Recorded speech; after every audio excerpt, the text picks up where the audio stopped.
I'm Akina William, and let me tell you a story. My story.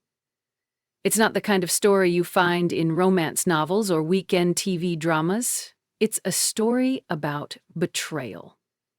Real, cold, calculated betrayal. The kind that doesn't come with shouting matches or slammed doors, but with silence. Passwords changed in the dark, and a single text that burned more than any scream ever could. 3 years ago, I thought I had built something solid, a marriage, a home, a life that, though imperfect, was mine. I spent my days managing financial risks for others, and my nights managing a mother whose life was slowly fading from her hospital bed. My husband, Douglas, said he understood, said he supported me. He lied. The day he left, there were no bags packed, no confrontations, just a message. I met someone. Her name's Veronica. We're moving to the Maldives. Good luck with your grumpy mother. That was the moment I stopped being someone's wife and became something else entirely. A survivor, a seeker of truth, a woman who would tear down the perfect lie he built and make damn sure he paid for every stolen breath he took at my expense. So, no, this isn't a love story. It's a reckoning. And it starts the moment I opened that message and realized my father's necklace was gone. I'm leaving you. That's how it began. No hello, no explanation, just those 3 words, followed by the kind of confession that knocks the air out of your lungs like a fist to the chest. I met someone. Her name's Veronica. We're moving to the Maldives. Good luck with your grumpy mother. I read the message 3 times before the words even started to register. Then I stared at the screen like I was trying to make it disappear, as if holding my breath long enough might erase it. But it didn't. It just stared back at me, blinking cold and final, like a door being slammed shut without a sound. I was sitting beside my mother's hospital bed when I read it, half listening to the soft beep of machines, watching her chest rise and fall in the dim fluorescent light. Her body looked even smaller than usual, buried under layers of sterile white sheets. The only sound in the room, aside from the steady hum of machinery, was the faint rattle of her breathing. It was supposed to be a routine night bed check. Oxygen adjustment, sit with her until the nurse shift changed at midnight. But that text, that damn message, shifted my entire axis. Douglas had always been distant. He'd tolerated my devotion to Mom the same way one tolerates traffic or bad weather. He never said no outright, just made me feel like every act of care was a betrayal to him. She's not your responsibility, he'd whisper like it was a dirty secret, as if caring for the woman who gave me life somehow disqualified me from being a good wife. But I stayed. For 3 years, I swallowed my guilt and worked double time, nursing Mom through chemo, managing client portfolios at the firm. Pretending the silences at home didn't bother me, I made excuses for Douglas. Told myself he was under pressure, that he'd adjust, that someday we'd realign. I believed that if I just held it together long enough, he'd come around. Instead, he'd left with a text. I didn't scream, I just sat there, blinking at the screen, my hands numb, my spine stiff, my mind empty. The betrayal was so surgical, so swift, it didn't feel real. I tucked the phone into my coat pocket, brushed a loose strand of hair behind my ear, and turned back to my mother. She hadn't stirred, thank God. When I finally made it home that night, if you could even call that place home anymore, it was nearly 1 a.m. The apartment was eerily clean, silent. I dropped my bag on the couch and stood in the middle of the living room for a long minute, unsure of what to do. Every photo frame, every book on the shelf, even the faint scent of Douglas's cologne in the hallway, they all felt like echoes of someone else's life. I walked to the bedroom like I was sleepwalking, pulled open the top drawer of my vanity, and there it was, the necklace. Or so I thought. The diamond necklace my father had given me when I turned 21 was still in its box, right where I left it. But as I lifted it, turned it over in my fingers, a strange heaviness settled in my chest. Something was off. It looked right. The chain, the pendant, even the clasp, but the weight was wrong. Lighter. Cheaper. I squinted, bringing the clasp closer to the light. Tiny. Almost invisible scratches lined the metal, like someone had been tampering with it. No way, I was imagining things, right? But then my phone buzzed. Prius's item has been moved from its designated location. My blood ran cold. Trembling, I unlocked the app that tracked the GPS chip embedded inside the necklace's clasp. My father had insisted on it when he gave it to me, just in case, he said. He was paranoid like that, or maybe just prepared. And suddenly I was grateful for it. I opened the tracker. There it was, a red blinking dot. Not in my apartment, not even in my building 3 miles away, at a pawn shop in downtown Seattle. That was the moment I knew Douglas hadn't just left me, he had robbed me. He had touched the one thing I swore I'd never let anyone defile, my father's last gift. And now he was going to pay. The next morning, I barely slept. My brain had become a looping reel of what-ifs and whens. When did he switch the necklace? How long had he been planning this? Had he already made the decision to leave when he took it? Or had it always been about the necklace, about money? I sat at the kitchen table, cradling a mug of bitter coffee I didn't remember brewing. My fingers trembled as I pulled up the tracking app again. The red dot was no longer blinking, it had gone static. That meant it had reached a final location. The app time-stamped the movement.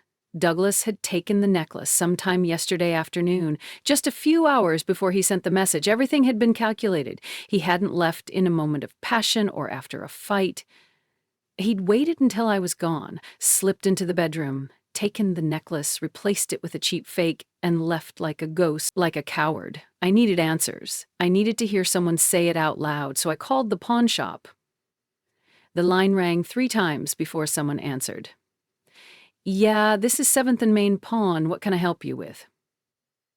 I tried to keep my voice steady. "Hi, I'm calling about a diamond necklace that may have been brought in recently. It's got a security chip in the clasp. I received an alert about its location." There was a pause, followed by the sound of shuffling papers. Yeah, we had a piece like that come in yesterday. Tall guy, brown hair, looked a little nervous, said it was a family heirloom he didn't need anymore." "Douglas Grant," I said flatly. "I don't ask names," the man replied, "but we ran it through our database once the scanner flagged something unusual in the clasp. We contacted local authorities right after. The item's been taken into evidence. You'll have to follow up with the Seattle Police Department or FBI if they're involved." I exhaled slowly.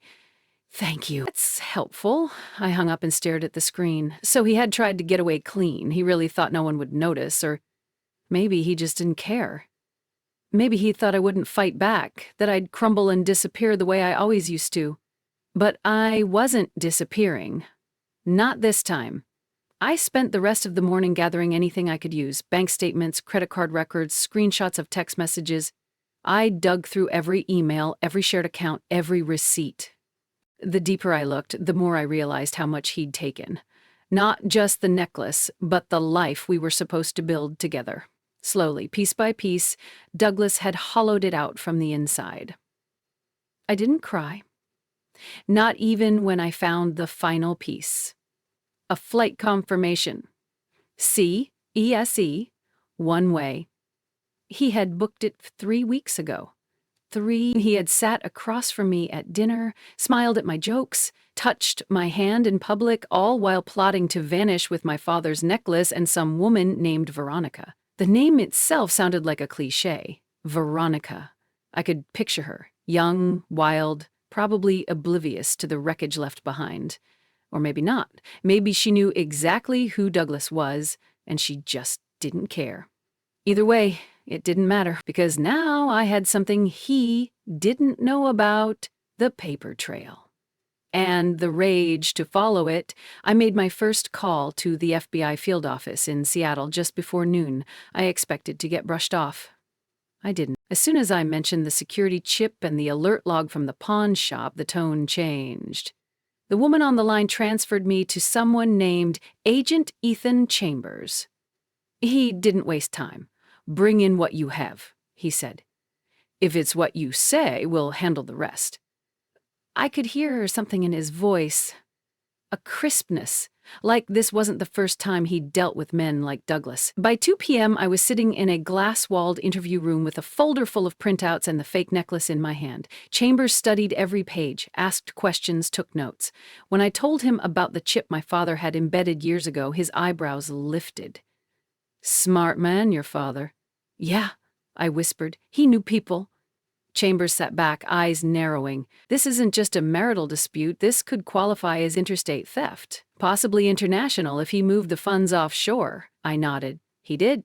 I found the account this morning, under a holding name. Cayman Islands?" Chambers gave a low whistle and reached for his phone. "Let's get the cybercrime unit looped in." And just like that, my grief turned into momentum. I wasn't alone anymore. As I stepped out of the building later that day, the autumn air hit me like a slap. Cold, clean. The city bustled around me like it always had, but everything felt different. I wasn't grieving a marriage anymore. I was building a case. That night, while sorting through the last of our shared files, I saw a notification pop up on Douglas's old travel blog. A ping from a new location. "Veronica and I finally made it. The Maldives life, baby." Attached was a photo. They were on a white sand beach. Douglas, in sunglasses, held up a drink with a grin. Veronica wore a wide-brimmed sun hat and a look of triumph. But my eyes locked onto something else. A tiny glint around Veronica's neck. The necklace. My necklace. You don't fully know betrayal until you see your stolen life sparkling on another woman's throat. That photo haunted me. Not because they looked happy. God knows I'd seen that performance before. But because she was wearing it. The necklace. My necklace. The last thing my father ever gave me. The last piece of him I had. She didn't even know what it meant. And Douglas? He knew exactly what he was doing when he gave it to her. It was his final insult. His twisted victory lap. But he made one mistake. He posted it. And now I had more than evidence. I had momentum. That night I barely touched dinner. Instead, I sat at the kitchen table with every piece of paperwork I could find spread out in front of me like a battlefield map. Bank records, credit card statements, shared insurance policies. Every transaction, every transfer, every late-night purchase told a story. And that story was far darker than I'd imagined. Douglas hadn't just stolen the necklace. He'd been bleeding our finances for months. Small withdrawals at first, easy to miss. Then came the offshore wire transfers, cloaked under generic business names. He thought I wouldn't notice. Or maybe he counted on me never looking. But he'd forgotten who I was. I wasn't just some grieving wife. I was a risk analyst. I'd built a career forecasting threats, identifying blind spots, tracking suspicious patterns in multi-million-dollar portfolios. I didn't just know how to see deception. I lived in its spreadsheets. I flagged 6 transactions, all within the last 30 days, each linked to a holding company registered in the Cayman Islands. Each L. Gray Holdings. Douglas's initials masked just enough to hide from casual scrutiny. Not clever, just arrogant. By midnight, I had created a full dossier, color-coded, annotated, time-stamped. I emailed it directly to Agent Chambers with the subject line, "Grant Financial Trail plus Asset Movement confirmed offshore." He responded within minutes. "I'll escalate this to our financial crimes unit. Prepare to come in tomorrow morning." I barely slept. Again. But this time it wasn't because of grief. It was adrenaline. At 8:45 a.m., I was back in that glass-walled room at the FBI's downtown office. Chambers looked even more serious than before. He motioned for me to sit and slid a printed image across the table. I didn't need to look. I already knew what it was. "The photo," he said. "It's circulating. Already picked up by a few accounts that track U.S. fugitives abroad." "Did they flag it?" He nodded. "Interpol has been notified. Local authorities in the Maldives are aware. We've requested cooperation to track their movements discreetly." I blinked. "This is actually happening, isn't it?" "It is," he replied, then leaned forward. "And you're doing better than half the trained analysts I've worked with." That surprised me. I wasn't used to praise. especially not after the way Douglas had made me feel for years. Like every minute I spent on something other than him was a betrayal. I tucked a loose strand of hair behind my ear and sat straighter. What now? Chambers flipped open a new file.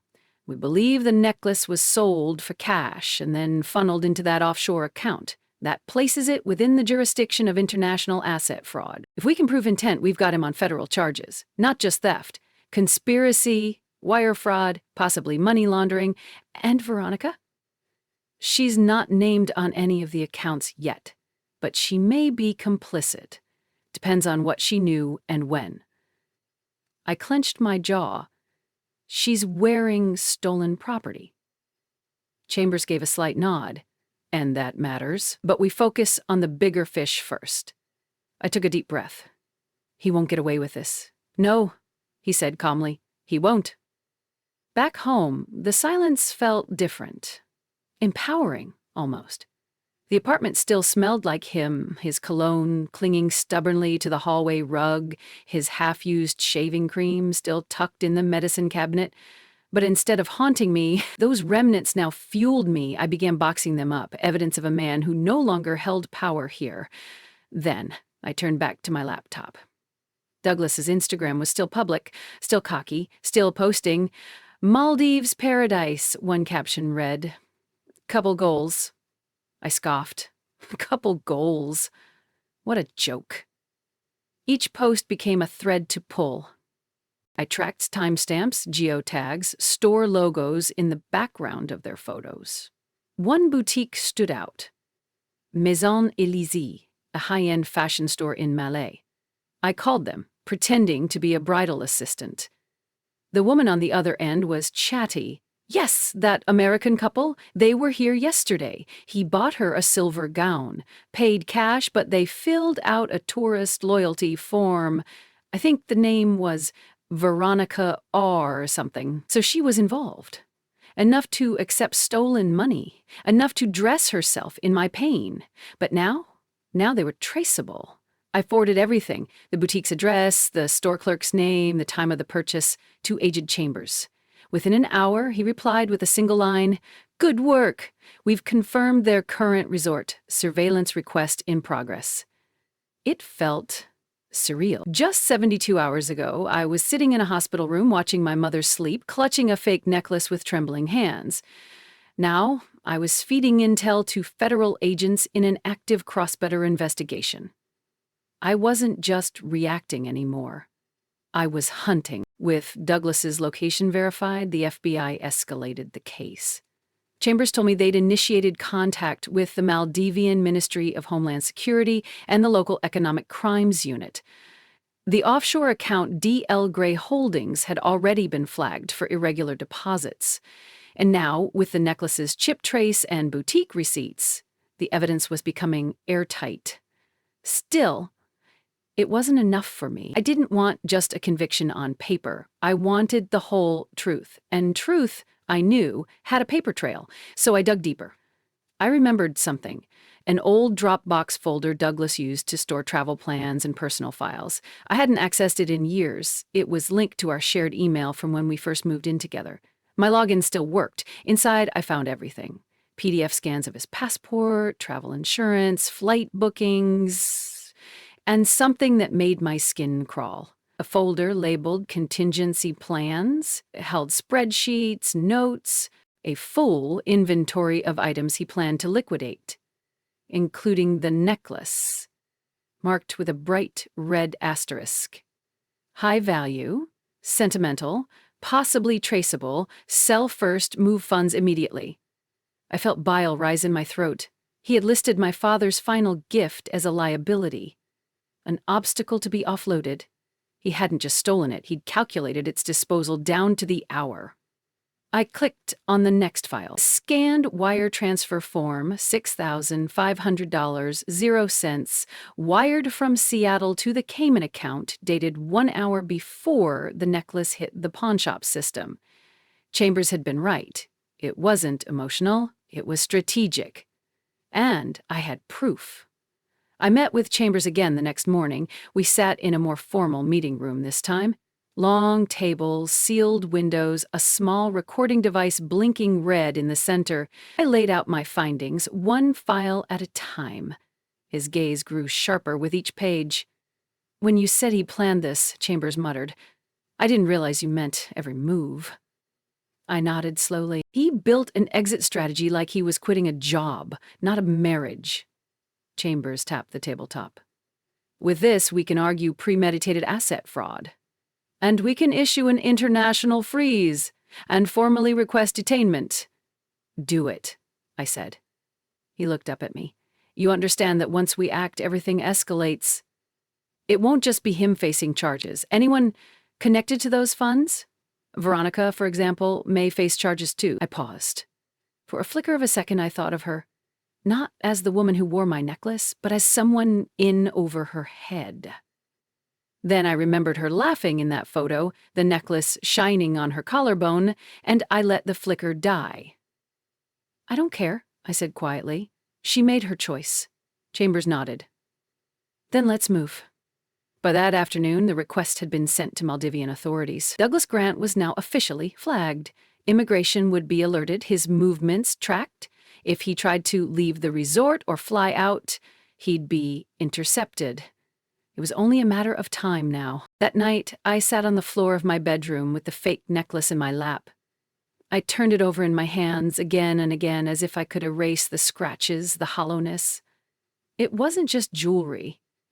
It was a scar, a thought of my father, how he always said that real strength was in what you did after someone tried to break you. I was no longer broken. I was rebuilding. The next morning, Chambers called. I expected a routine update. Instead, his voice held something else. A sharpness. Urgency. "Makina," he said. "There's been a development." My breath caught. "What kind of development?" "We just received confirmation," he continued. "A formal arrest warrant has been issued by the Maldivian government, and our liaison has eyes on Douglas." My heart thundered in my chest. "Is he in custody?" "Not yet," Chambers replied. "But here's the thing. We think he suspects something. His posts have stopped, his account was wiped, and we have reason to believe he may try to run." I gripped the edge of the counter. "Run where?" There was a pause on the line. "We don't know yet, but he's smart. If he gets ahead of this, it's going to get complicated fast." I swallowed hard. Then Chambers said the words I hadn't expected to hear. "Not this soon. We need you to come in. We might have to move quicker than planned." Some endings don't come with a bang. They unravel. Like a noose tightening. That morning, I stood in the FBI's hallway holding a folder that felt heavier than anything I had ever carried in my life. Not because of its physical weight, though it was thick with records, screenshots, and email chains, but because every page inside chipped away at the version of my life I had once believed was real. Agent Chambers met me at the elevator. His tie was loosened, coffee half drunk. "Glad you came in early," he said. "We've got movement." My heart skipped. Movement? He led me into a secure briefing room. A monitor was already lit up, surveillance images flashing across the screen in timed intervals. One showed Douglas and Veronica leaving their resort's private villa. Another, grainier and time-stamped just 30 minutes prior, showed them walking near a dock, their faces partially obscured by sunglasses and sun hats. But even from the blurred pixels, I could tell Douglas was tense, shoulders stiff, hand gripped tightly around a duffel bag. "They're preparing to disappear," Chambers said. He intercepted a communication. He reached out to a private charter broker this morning, trying to secure a seaplane off the island within the next 6 hours. I exhaled slowly. What's the holdup? Maldivian authorities need to verify their own protocols. International arrest warrants don't always translate cleanly, but they've agreed to act if he tries to leave the island's jurisdiction. "So we're racing the clock," Chambers nodded. "Exactly." We spent the next hour going over every legal option, every potential route Douglas could exploit. Meanwhile, I handed Chambers the second half of my dossier, evidence that Douglas had been preparing this scheme long before our marriage started to fracture. Receipts, conversations, financial transactions under false names. He hadn't just broken our vows, he'd orchestrated a complete personal heist. I found this last night, I told him, sliding a printed email forward. It was from Douglas to a contact listed only as R.J. Morgan. The message was vague but chilling. Package secured. Will convert to liquid by Tuesday. Quiet routes only. Chambers narrowed his eyes. You think package is the necklace? Or me? I said flatly. The way he's been documenting everything, I wouldn't be surprised if he tried to spin this as a mutual asset split. Or worse, claim I gave it to him willingly. You've got witnesses, timestamps, a theft report, and a federal tracking chip, Chambers replied. He won't win that fight. Still, I couldn't help but feel the war wasn't over.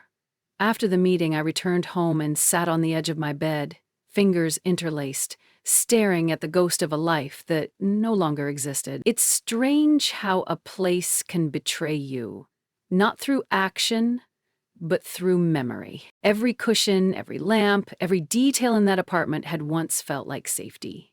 Now, it was all staged. Props in a story where I'd played the fool. But I wasn't that woman anymore.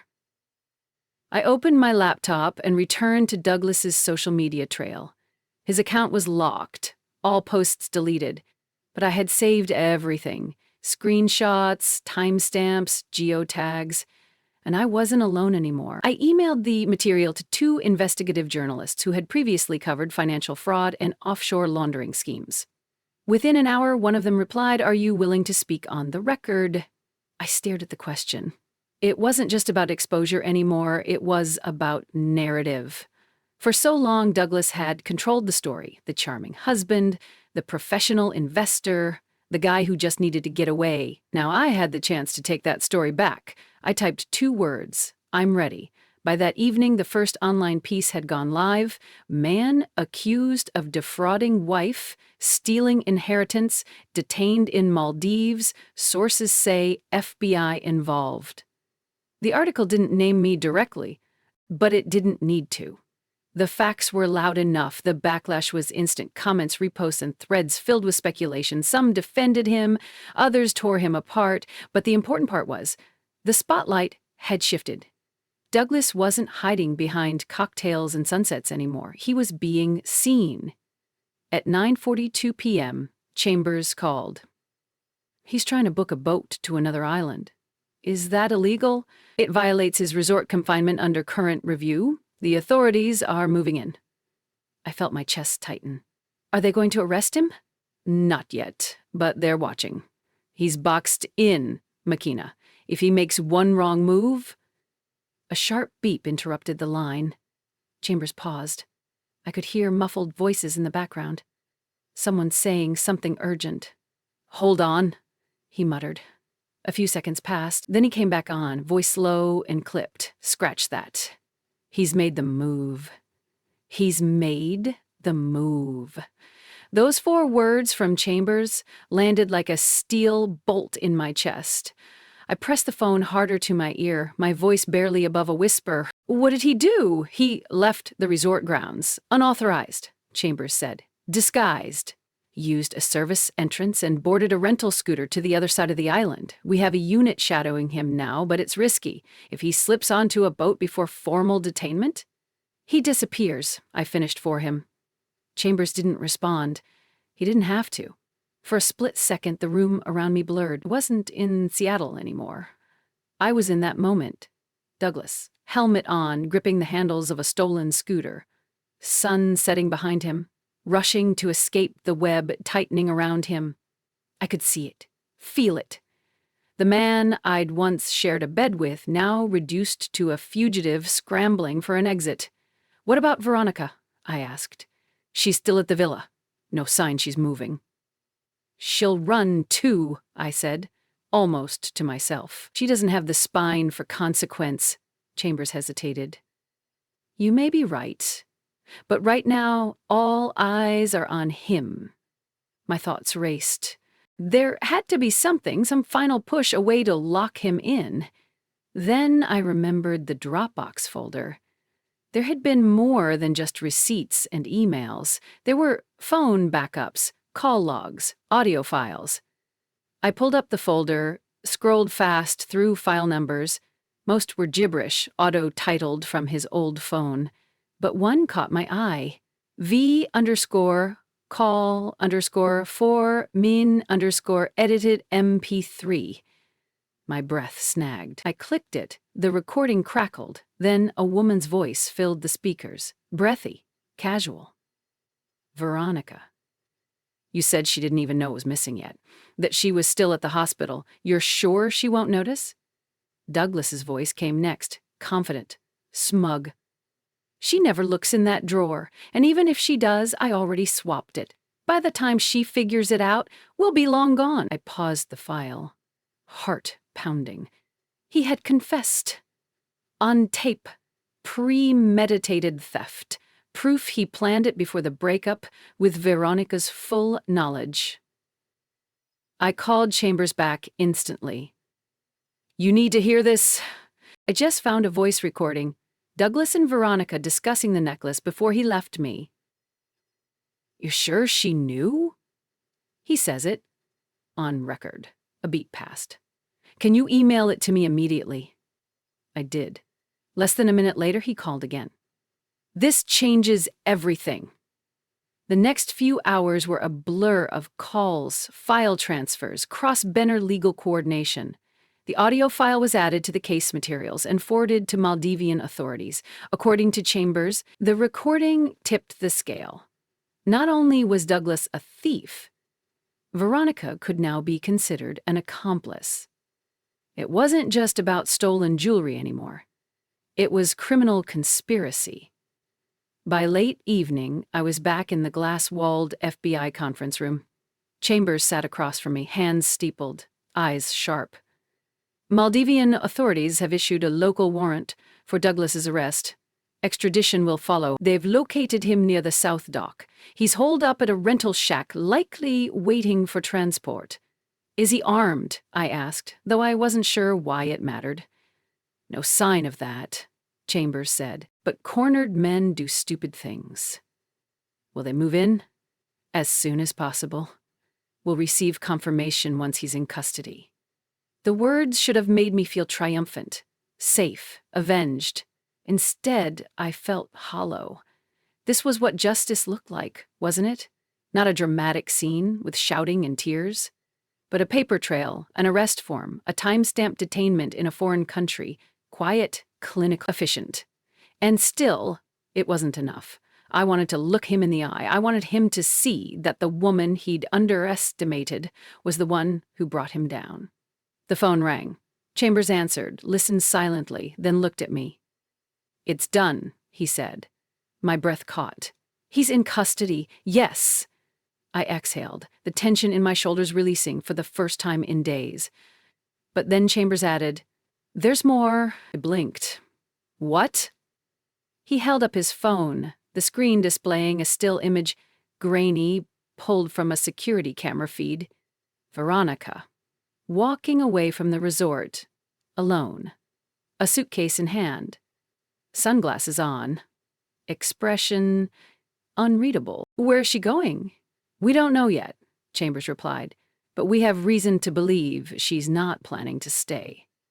And Douglas? I asked. He looked at me grimly. Last thing he said before they took him in was, she set me up. You never expect the monster to look like someone who once touched you gently. The morning after Douglas's arrest should have felt like victory. I should have slept through the night dreamless and still. Instead, I paced my apartment as the Seattle sky bruised from gray to silver, unable to escape the one thing that kept rattling in my chest. She set me up. Was he lying? Of course. Maybe. But something in the way he said it, cold, flat, like a man betrayed, unsettled me more than I cared to admit. Veronica was gone. Chambers confirmed she'd boarded a seaplane 2 hours before the arrest, destination still unclear. Her sudden disappearance and Douglas's accusation couldn't be a coincidence. And then there was the necklace. A year ago. A few hours after the arrest, I received a call from a customs officer at SeaTac International. A package had been flagged in transit, matching my police report. Inside was a vintage diamond necklace. My necklace, hidden inside a hollowed-out hardback novel. The return address listed a Miami forwarding service. The timing was too precise. Someone had wanted the necklace to be found, just as Douglas was falling. But why? Why return it now? I sat with that question as I walked into the William and Blake building later that day. My attorney Raymond had called in a rush saying, a development in the civil asset investigation needed my immediate attention. His tone left no room for delay. His office was high up, walled with glass, overlooking the icy streets of downtown. He greeted me with a file already open, a deep furrow carved between his brows. "You're not going to like this," he said. I offered a dry smile. "Try me." He slid the file toward me. Photos, screenshots, a typed statement with timestamps. I read, then reread. My fingers tightened around the paper. Veronica had filed a motion through her own counsel, separate from Douglas. She was cooperating with authorities, claiming she had been coerced by Douglas from the start. Her statement painted herself as a victim of manipulation, an unwitting accomplice, saying she'd turned over all evidence in exchange for leniency. She'd lawyered up, spun the narrative, and thrown him under the bus before he could drag her down. Classic preemptive distancing, Raymond muttered, rubbing his temples. But she's good. Really good. She's offered text messages, receipts, even surveillance footage of Douglas opening the drawer alone the night the necklace went missing. Her lawyers are playing the helpless girlfriend card hard. My pulse throbbed in my throat. "She knew," I whispered.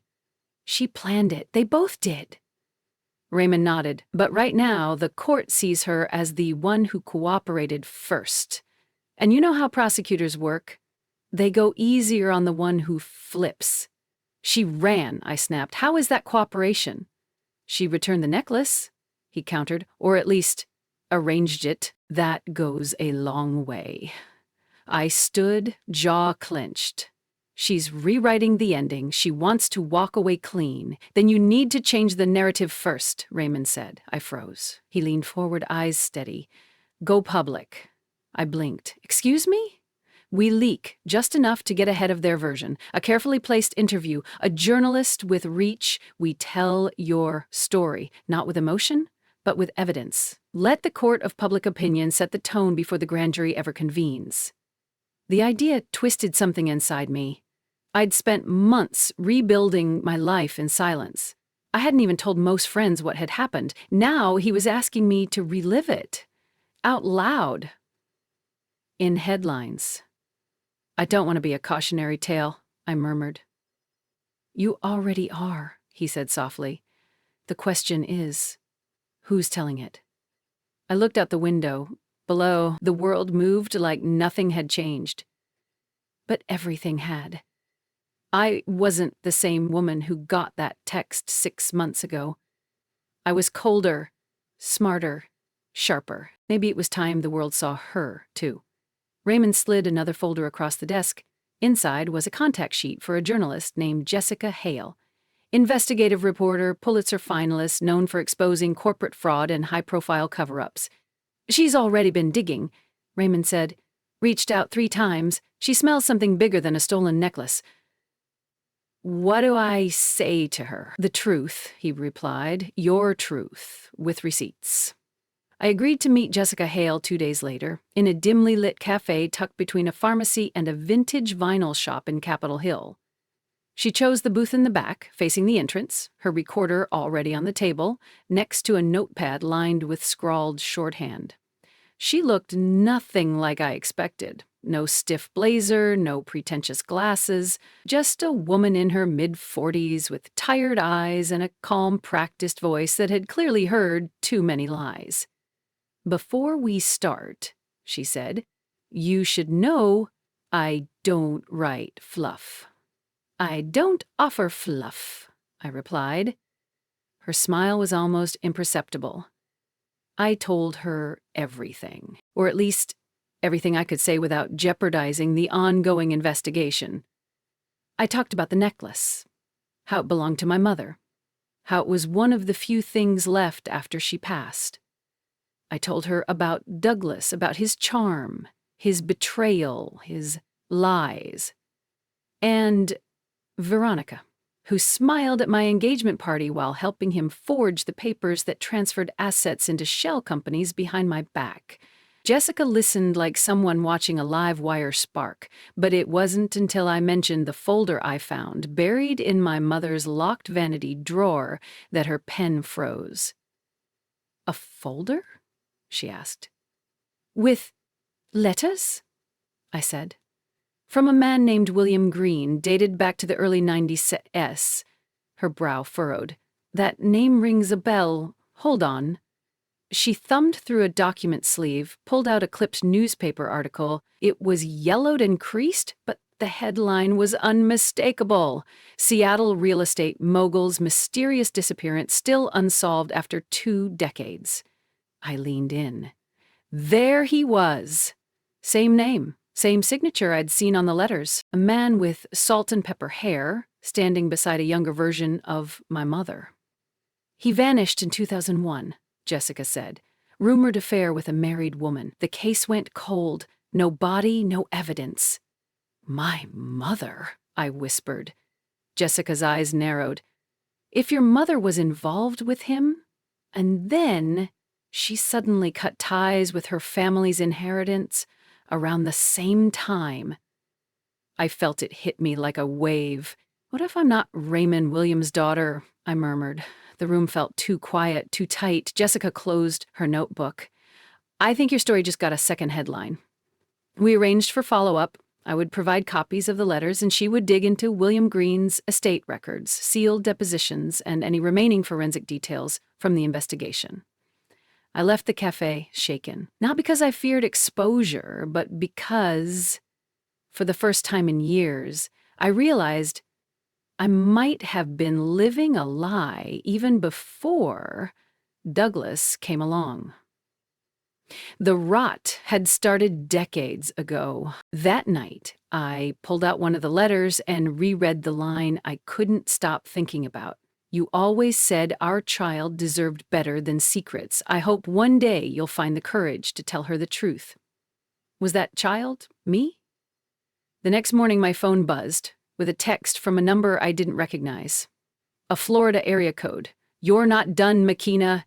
Ask your lawyer about the Coral Springs deposit box. The code is your mother's birthday." Veronica! She was still playing, still moving pieces behind the curtain, leaving a breadcrumb trail I wasn't sure led to salvation or self-destruction. I showed the message to Raymond that afternoon. He didn't even blink. "She wants you to find something. Or thinks you already have." "I don't trust her," I said. He shrugged. "Good. Don't."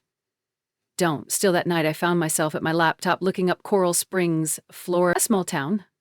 Retirement communities.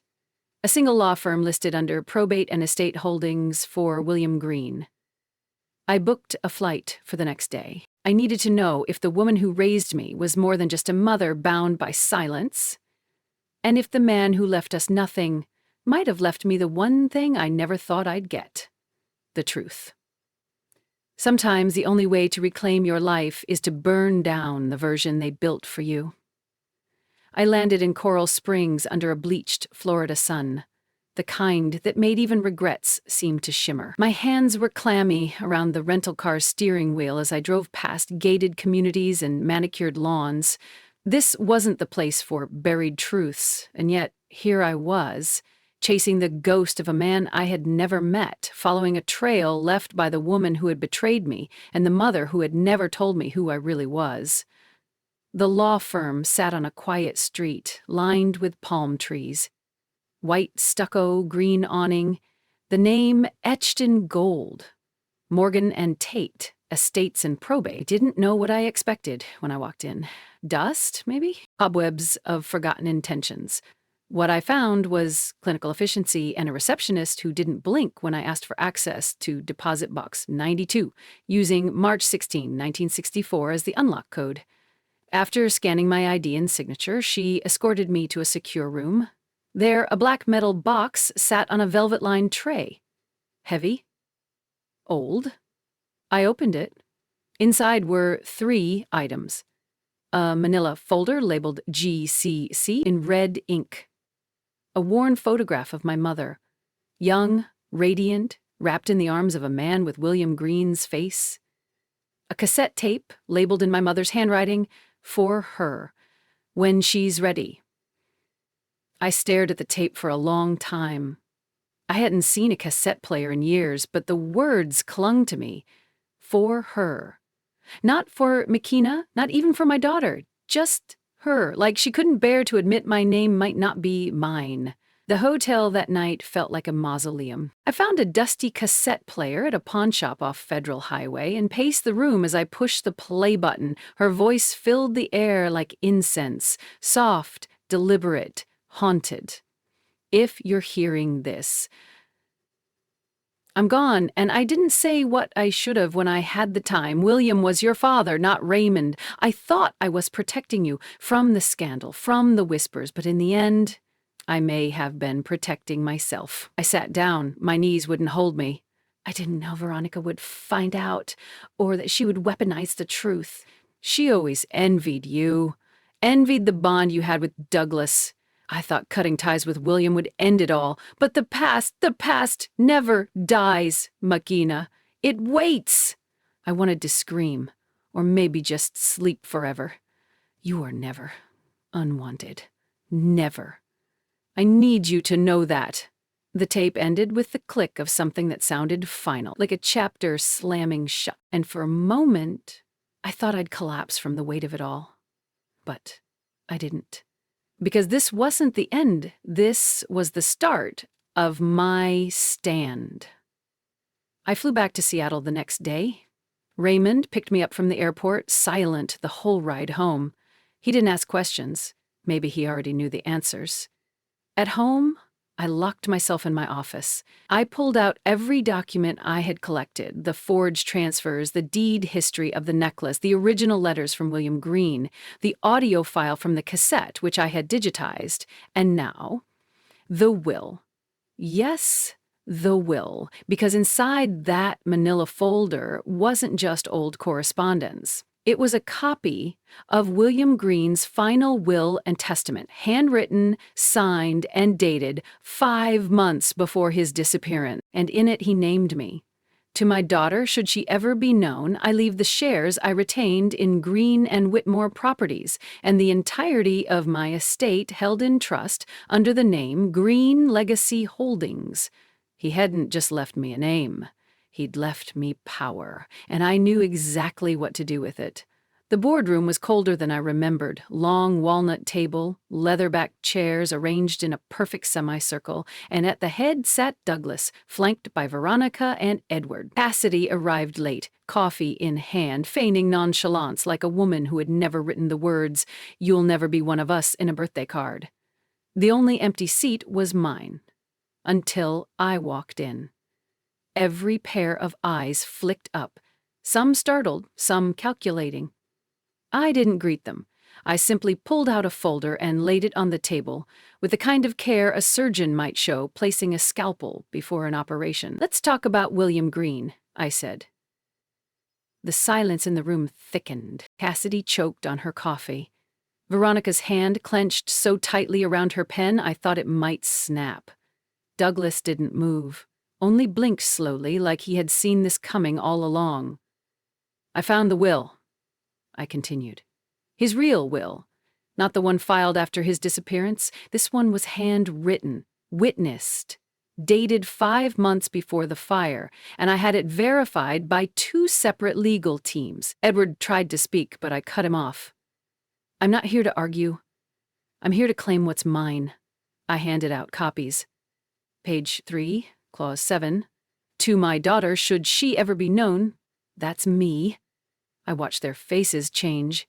Cassidy paling, Edward rubbing his temples, Veronica swallowing a curse she couldn't quite spit out. Douglas still didn't flinch. But you're not legally his, Veronica. Hiss. Your mother was married to Raymond. That makes you a William only by... I had a DNA test done, I interrupted, signed by Dr. Felder in Coral Springs, matched with hair follicles retrieved from William's old shaving kit, sealed in his safety deposit box. And, in case you were wondering, yes, chain of custody was documented. I let that settle. Then I added the final nail. And the trust William created, Green Legacy Holdings, was never dissolved. In fact, it still holds 22% voting power in this company. That trust now belongs to me. Veronica's mask cracked first. You little parasite. No, I said, rising slowly. I'm the blood you erased. The daughter you buried with lies and forged signatures. Douglas finally spoke. So what now? I met his gaze. I call for a vote. The room spun as the board members exchanged uneasy glances. Even those who had backed the family's cover-up began to shift in their seats, uncertain whether allegiance to the past still guaranteed protection. But just as I thought I had taken control... Cassidy leaned forward, her lips twitching into a smile. You really thought that was the whole story, didn't you? She pulled out her phone, tapped the screen, and slid it across the table. The video loaded. The moment I saw my mother, alive, panicked, and pleading with someone off screen, I stopped breathing. And the voice in the background? Not Veronica's, not Cassidy's, not Edward's. It was mine. Some houses don't just hold memories, they bury the truth beneath their floorboards. I hadn't walked through the doors of 17 Brookhaven Lane in nearly 17 years, yet the house stood almost unchanged. Stoic, proud, and two-sided. The windows were shut tight like sealed lips. The porch lights still flickered every few seconds, a ghostly blink in the early evening haze of Charleston. It wasn't just a building. It was a crime scene layered in fresh paint and manicured lies. As I stepped onto the porch, my hand trembled over the brass doorknob.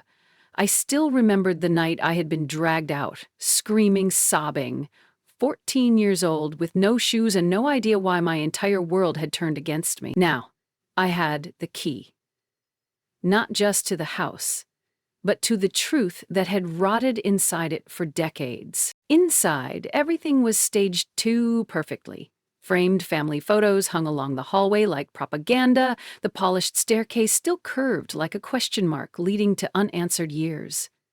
I could smell the faint echo of my mother's perfume, buried under lemon polish and expensive candles. I walked slowly, letting the silence wrap around me. And then I saw it. The attic door, half open. The same door Raymond had once warned me never to enter. My heart pounded as I pulled the cord. The ladder creaked, protesting like it knew what I was about to find. The attic was cramped and stifling. Old boxes, dust-coated books, and a single wooden trunk. My fingers traced the worn initials carved into it. C.C. William Green, my real father. The lock was rusted but weak. I broke it open with a fireplace poker I had grabbed from downstairs. Inside, a bundle of letters, yellowed with age, bound by twine, tapes, photos, a sealed envelope addressed to me in my mother's handwriting. I read the first line, "Makina, if you're reading this, then everything I've feared has come to pass." My knees buckled. But I wasn't done yet. There was more. So much more. The fire. The disappearance, the betrayal that spanned bloodlines and decades, and somewhere below me, my so-called family was already preparing their next move. My fingers trembled as I unfolded each letter from the trunk. My mother's handwriting, careful, began to piece together what no one had ever dared to say out loud. She had tried to protect me from Raymond, from the truth about Douglas, from the bloodline that wasn't meant to survive. She wrote about the affair, about how William Green had been the only man who ever made her feel safe, about the threats she received after I was born, about how Raymond used the knowledge of my parentage to manipulate her and ultimately destroy her. But the most jarring revelation wasn't about me. It was about Veronica, the woman who had slithered into my mother's funeral with crocodile tears and venom under her breath, According to my mother's final letter, Veronica had known all along that I wasn't Raymond's biological daughter. She had been the one who found the original DNA result and used it to her advantage. She had leveraged it for silence, for power, for control. There was a tape included in the bundle labeled March 11th, the night it all changed. I didn't hesitate. I played it on the old camcorder left in the trunk. Static, then crackling voices. Veronica's voice, and Raymond's. If she ever finds out the truth, it's over. Everything we've built, gone. Then we make sure she doesn't. You do your part, I'll do mine. It hit me like ice water down my spine. They had conspired to erase me, not just from the family, but from the legacy. From history. I clutched the camcorder, heart pounding. The air in the attic thickened like the walls themselves knew what had just been unearthed. This wasn't just betrayal, it was premeditated annihilation. My mind raced through every legal strategy I had prepared, every confrontation I had rehearsed, every look of feigned politeness I had endured over dinner tables that now felt like crime scenes. This house, once my prison, was now the epicenter of their unraveling. I grabbed the letters, the tape, and the sealed documents. I had everything I needed. I was ready. But just as I reached the bottom of the stairs, my phone buzzed. Unknown number. One message. If you go through with this, you'll regret ever coming back. Thanks so much for watching Family and Heart Stories. If this story touched you, please hit the like button and subscribe for more heartfelt dramas every week.